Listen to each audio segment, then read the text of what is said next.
as personal defense weapons.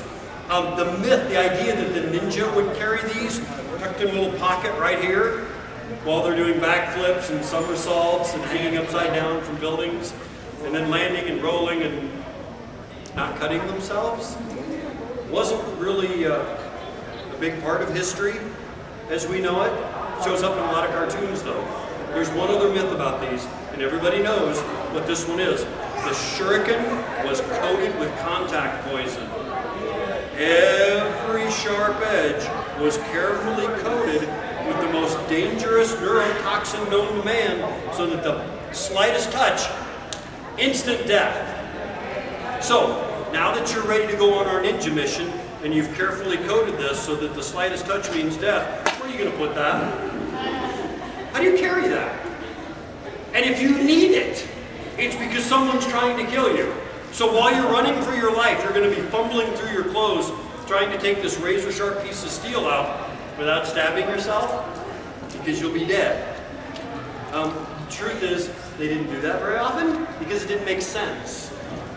You would die. The other reason why it's mostly a myth, does anybody know what kind of poison they used? No, you don't. Do you know what the most common substance used to poison edge weapons throughout world history has been? Number one, worldwide, throughout recorded history, number one substance to put on an edge weapon. Any guesses? Yes! Poop! Oh, wow. That's, you guys don't find that near as funny as that. Because usually, the first person will always say, tree frog from South America. Like, yeah, they imported it to Japan before. Throughout recorded history, feces has been the substance, because if it gets into wounds, it turns septic and die. So, we're about to go out on our ninja mission. Yeah, here you go, you take that.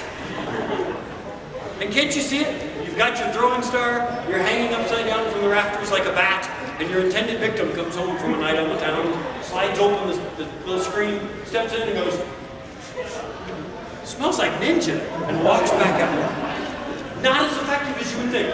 What I would like to do now, you have, hi sweetheart, get off your phone.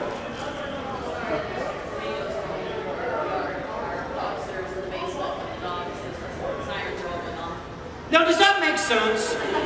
We're from Iowa. We came to Kansas for the weekend and the tornadoes are in Iowa. That's not right.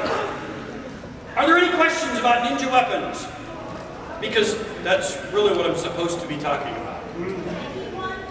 Can you keep one? I got a better idea. Let's keep her. I like it. I'll teach you how to use them. Well, forget the words. Here. If you can catch it, you can train. No. It's kind of a pass-fail course, which I thought was easier. All right. We brought some new stuff this weekend, guys. We have giganis on samurai swordsmanship, and then also our steampunk Baritsu class on fisticuffs, boxing, that we will also have in the dealer room throughout the weekend.